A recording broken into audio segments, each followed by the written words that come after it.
ఒక అందమైన అడవిలో ఎన్నో రకాల పక్షులు జీవించేవి.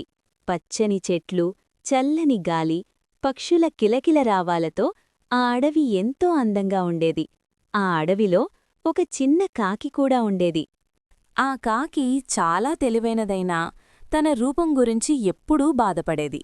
ఎందుకంటే తన రెక్కలు నల్లగా ఉండేవి. ఇతర పక్షులను చూసి తాను అందంగా లేనని అనుకునేది. ఒకరోజు కాకి ఒక నెమలిని చూసింది. నెమలి తన రంగురంగుల రెక్కలు విప్పి అందంగా నాట్యం చేస్తోంది.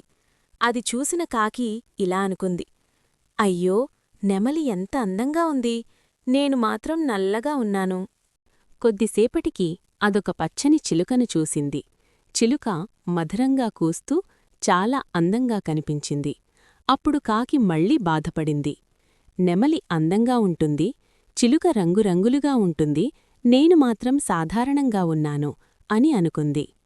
ఒకరోజు కాకి ఒక జంతు ప్రదర్శనశాల దగ్గరకు వెళ్ళింది. అక్కడ ఒక పంజరంలో నెమలి బంధించబడి ఉంది.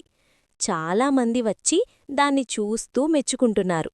కాకి నెమలిని అడిగింది, నువ్వెంత అదృష్టవంతురాలివి, అందరూ నిన్ను చూసి మెచ్చుకుంటున్నారు. అప్పుడు నెమలి ఇలా చెప్పింది, అవును, అందరూ నా అందాన్ని మెచ్చుకుంటారు. కాని నేనీ పంజరంలో బంధించబడి ఉన్నాను. నాకు స్వేచ్ఛ లేదు. కాని నువ్వు మాత్రం ఆకాశంలో ఎక్కడికైనా ఎగరగలవు. అప్పుడు కాకికి ఒక గొప్ప నిజం అర్థమైంది.